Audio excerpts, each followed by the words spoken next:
नमस्कार।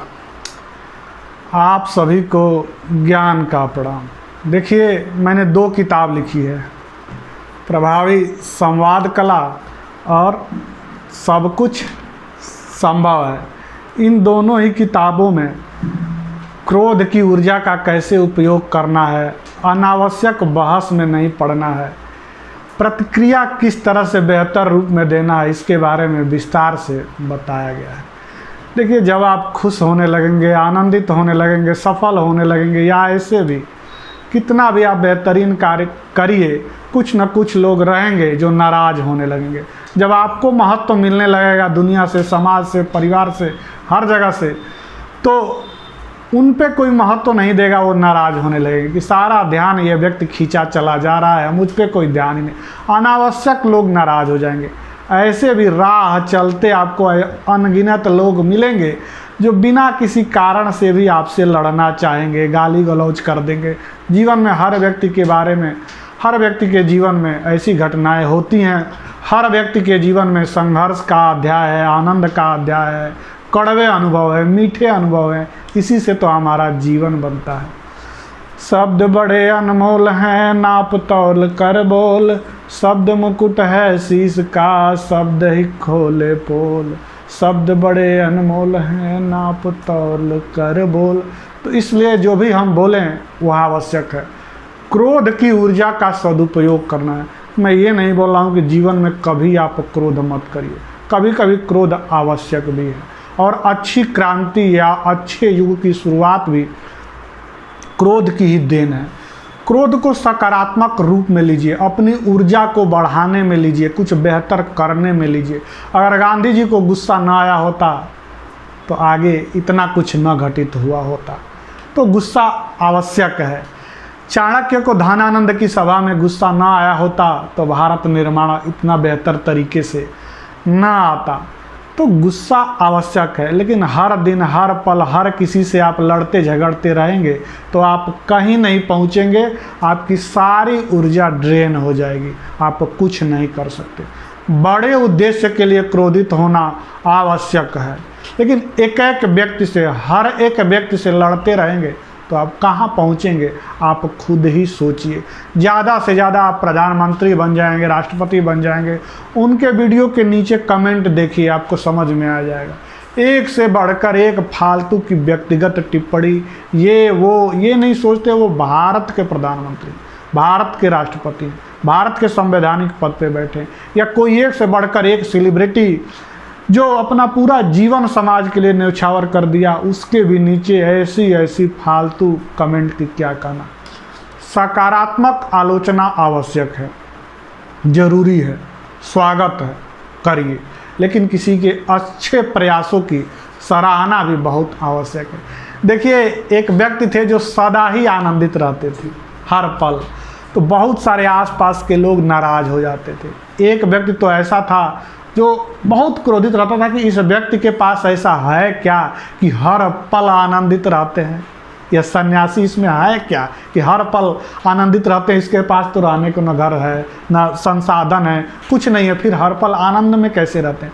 सोचा एक न एक दिन इनको दुख का कारण जरूर दूंगा, फिर देखता हूँ ये कैसे खुश रहते हैं।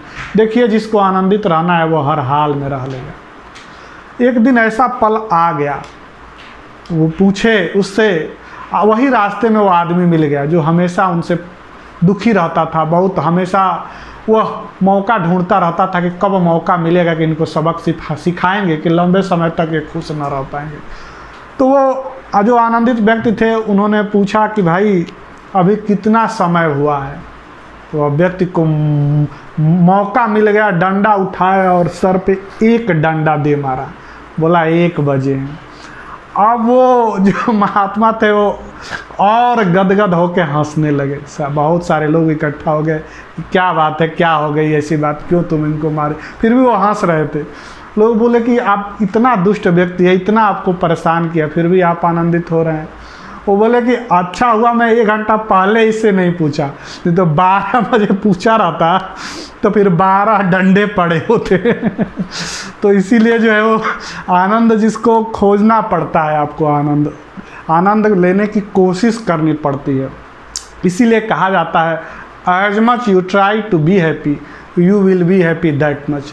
जितना आप आनंदित रहने की कोशिश करेंगे उतना ही आप खुश रहेंगे। लोग बोलते हैं कि सर आप अपने बारे में भी कुछ बताइए, अपनी भी जीवन की कुछ घटनाएं बताइए। अब कुछ जो है वो देखिए, मैं अपनी भी एक छोटी बात आपको बताता हूँ। देखिए, ये संस्मरण आपके बोलने की कला में भी काम आते हैं। आप अपने से जुड़ी बातें भी कर सकते हैं। हर व्यक्ति के जीवन में हर खट्टे मीठे अनुभव होते हैं। बोलना चाहिए, आवश्यक भी है, ज़रूरी भी है, सीखना भी है। मैं खुद सीखता हूँ। उस समय तो मेरी वो अवस्था नहीं थी, लेकिन वो मेरे जीवन में ऐसी घटना हुई कि बहुत चीज़ें बदल गई। देखिए, एक व्यक्ति मेरे परिवार से बहुत किसी कारण से नाराज़ था। अब वो मौका उसे नहीं मिल रहा था। एक दिन मैं खेत में था, गन्ना चूस रहा था, बहुत आनंद में था, मज़े में था, अच्छा सोच रहा था। अब चूँकि परिवार का कोई मिला नहीं तो मैं मिल गया उसे। दूर ही था, वो गाली देना स्टार्ट किया। और मैं फिर भी कभी कभी मन की ऐसी अवस्था रहती है ना कि हम आनंद में रहना चाहते हैं, छोड़ते हैं कि छोड़ो जो जैसा। हर समय ऐसा नहीं होता, लेकिन कभी कभी हो जाता है। तो वो गाली देने लगा, मैं कुछ ना बोला, मैं अपना गन्ना चूसता रहा, ऐसे चूसता रहा। और वो व्यक्ति सोचा कि ज़रूर सुन के कुछ रिएक्ट करेंगे, प्रतिक्रिया का जीवन में क्या महत्व है इसके बारे में है। तो मैं कुछ ना बोला। अब उसकी आवाज़ और लाउड होने लगी, फिर भी मैं गन्ना चूसता रहा और वो उल्टा पुल्टा बोलने लगा। मैं और थोड़ा उसके पास आया और गन्ना चूस रहा था, आनंद में मग्न था। अब उस व्यक्ति को यह कल्पना ही वो नहीं किया था कि कोई सामने से ऐसा रिएक्ट करेगा। मैं कुछ बोल ही नहीं रहा था, एक शब्द नहीं, कुछ नहीं। गलत बोल रहे हो कि सही बोल रहे हो, क्या बोल रहे हो, कुछ नहीं। मैं गन्ना चूसता जा रहा था। उसके परिवार और बच्चे भी उसके साथ थे। वह उनके सामने लज्जित हुआ जा रहा था, क्योंकि वो एक तरफ से वही बोलता जा रहा था और मैं कुछ रिएक्ट ही नहीं कर रहा था। मैं गन्ना चूसता जा रहा था और आनंद में मग्न था। इतना वो नाराज हुआ, थर थर कांपने लगा। क्रोध देखिए, अगर आप हमला करते हैं, सामने वाला उसको स्वीकार नहीं करता है तो कई बार वो हमला आप पर ही लगता है। जब आप पत्थर फेंकते हैं किसी पे, कई बार वो पत्थर आपको ही आकर लगता है। सामने वाला स्वीकार न करे तो आपकी गाली भी बेकार है। उस दिन मेरी मन की अवस्था पता नहीं कैसे ऐसी थी, मैं खुद नहीं समझ पाया। लेकिन मैं बहुत धैर्य से था, आनंदित था, अपना गन्ना चूस रहा था। उसकी बात का मेरे दिमाग पे मेरे प्रभाव ही नहीं पड़ रहा था। गाली देते देते देते देते थर थर कांपने लगा। कोई उसका प्रभाव न होता देख उसकी बात का वो इतना नाराज हो गया, इतना नाराज हो गया, इतना कांपने लगा, इतना बेइज्जत महसूस करने लगा अपने वाइफ और बच्चों के सामने कि वो मुझे मारने के लिए दौड़ने लगा। मेरे हाथ में गन्ना था, हाइट भी उसकी कम थी, मैं पीट सकता था, मैं कर सकता था, लेकिन मैं गन्ना चूसते चूसते आगे बढ़ गया, उसे कुछ रिएक्ट नहीं किया। उस आदमी ने उस दिन इतना जल्लत झेली खुद से ही, उसका कोई भी अस्त्र काम नहीं आया। परेशान थका हारा बैठ गया। यह है प्रतिक्रिया की ताकत। मेरा परिवार भी मजबूत था, मेरे हाथ में भी गन्ना था, हर चीज़ कर सकता था मैं, लेकिन सहनशीलता के कभी दूरगामी परिणाम होते हैं। आज जीवन में जब भी उस घटना को याद करता हूँ, मुझे संयम मिलता है, यह सीखने को मिलता है कि प्रतिक्रिया हर चीज़ की ज़रूरी नहीं है। अब वो व्यक्ति अपने इन गुणों के कारण जेल की यात्रा कर चुका है। बहुत बार वो परेशान अपने परिवार को दरिद्र बना चुका है। सब लोग परेशान हैं। दुखी व्यक्ति खुद भी परेशान होता है, अपने परिवार को भी परेशान करता है और समाज भी परेशान होता जाता है। यह खुद की घटना थी, संस्मरण था, सुनाना आवश्यक था। देखिए, तो इसीलिए कहा जाता है, इसमें लिखा है कि क्रोध की ऊर्जा का सदुपयोग करिए, क्रोध के समय थोड़ा रुक जाइए और कामयाबी के समय थोड़ा झुक जाइए, देखिए जीवन कैसे स्वर्ग हो जाता है। बहुत यह है। और देखिए, रचनात्मक बनिए, बी क्रिएटिव। जब क्रोध आए तो रचनात्मक बनिए। देखिए, बहुत बार बहुत परेशानियां झेलनी पड़ी, बहुत जलालत झेलनी पड़ी भारत रत्न डॉक्टर भीमराव रामजी अम्बेडकर को, लेकिन उन्होंने अपनी क्रोध की ऊर्जा का सदुपयोग कैसे किया। वो देश और विदेश की 30 से कहीं अधिक डिग्री प्राप्त किए। BA, MA, MSc, PhD, अर्थशास्त्र और वकालत की तमाम डिग्री उन्होंने प्राप्त की और स्वतंत्र भारत के प्रथम कानून मंत्री बने। और यही नहीं वो रुके, भारत का संविधान लिखने में उन्होंने अपनी महत्वपूर्ण भूमिका निभाई। तो देखिए, कहना मैं यह चाहता हूँ कि क्रोध एक तरह का पागलपन है। अगर बड़े उद्देश्य के लिए आप क्रोधित नहीं हैं तो मत होइए, कभी कभी आवश्यक हो जाता है, लेकिन कोशिश करिए कम से कम। क्रोध मूर्खों के हृदय में बसता है। यह देखिए, एक महापुरुष ने लिखा है कि अपने दुश्मनों को क्रोध भरे खत जरूर लिखिए, अपनी सारी भड़ास उस पर निकाल दीजिए, लेकिन उसे पोस्ट मत करिए। ऐसे ही लोग कहते हैं कि क्रोध वह तेजाब है जो किसी भी चीज़ पर डाला जाए उससे कहीं अधिक उस पात्र को नुकसान पहुंचाता है जिसमें वह रखा गया है, यानी कि आपको ही वह नुकसान देगा। क्रोध वह हवा है जो बुद्धि के दीपक को बुझा देती है। तो क्रोध मत करिए, क्रोध की ऊर्जा का सदुपयोग करिए। और देखिए कि मनुष्य सुबह से शाम तक काम करके उतना नहीं थकता जितना क्रोध और चिंता से एक क्षण में थक जाता है। और कहा गया है कि यदि आप अपने गुस्से के एक क्षण में मौन रहते हैं तो आप दुख के 100 दिन से बच सकते हैं। यह चीनी कहावत है। इस किताब को आप अमेज़न और फ्लिपकार्ट से प्राप्त कर सकते हैं। बहुत ही बेहतरीन किताब है, हर चीज़ के ऊपर है।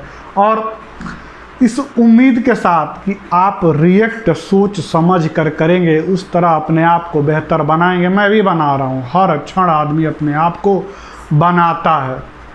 अंत में देखिए, इस किताब में भी कुछ मैंने डाला है कि बहसबाजी न करें, अनावश्यक तर्क से बचें। बेहतरीन वक्ता बन जाने के बाद यह जरूरी नहीं है कि हर किसी से आप लड़ते झगड़ते रहें।